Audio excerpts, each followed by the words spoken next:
Стефан и Емилија се дел од актерската екипа, која текстот на Лазар Саровски и Мирко Видоевски го преточија во успешна приказна.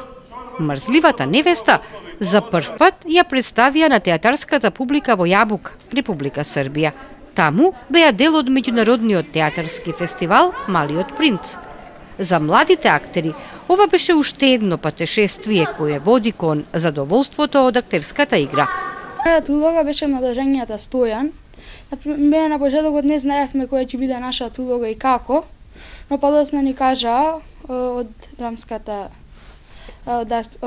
секција и секој најохрабрувачки ја прифати својата улога и на секој му ја дадоа улога што највеќе му одговараш. Како и на другите, така и на мене ми даде да бидам наложенијата Стојан. Јас во представата бев еден добар лик, фактично некој човек кој само служи за туѓи интереси и кој е во представата за да задржи богатство, мора да се ожени со таа жена која на него ќе му наложат. Но сепак за да биде тоа се,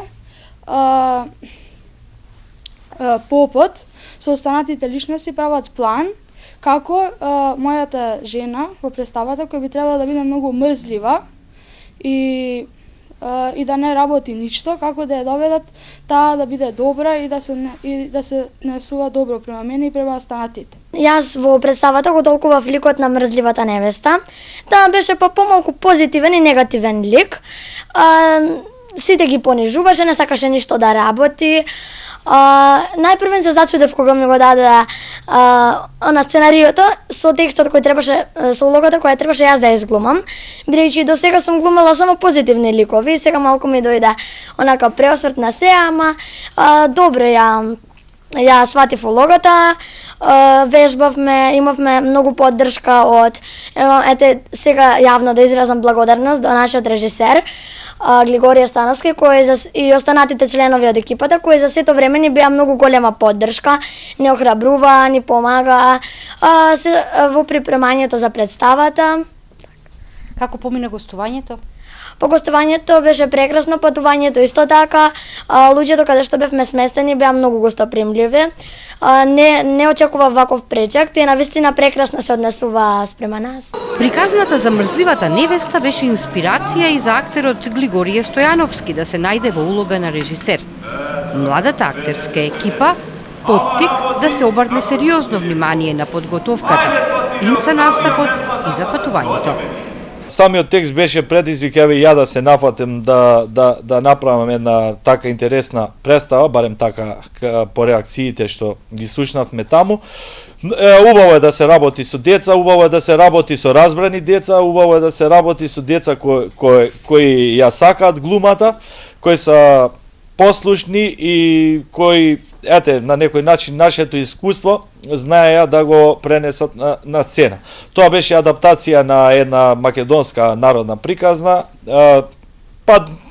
не, ајде да речам адаптација, меѓутоа 99% беше нешто ново, нешто поразлично од оние македонски класични приказни. Гостувањето помина одлично, имаше фантастични реакции и на фестивалот, имавме гостување пред полни сали во Велико Орашје, во Велика Плана, каде што навистина македонскиот јазик не представуваше бариера за децата таму што ја преследија представата, да бидат внимателни и да слушаат и да аплодираат и интерактивно да учествуваат во представата. Посебно впечаток им остави, еве да кажам за публиката таму и за организаторите, што представата ја игравме во македонски народни носи и тоа им така им дојде малце чудно, малце поразлично од досега што гледале од нас и добивме многу покани за многу гостувања уште во Србија. Пријателството меѓу драмското студио Тетово со домаќините од Јабука е повеќе годишно. Минато неделното гостување во Србија, тетовската актерска екипа го прошири со настапи во Белград, Велико Орашје и Велика Плана. За тетовската публика, мрзливата невеста ќе биде прикажана пред Нова година.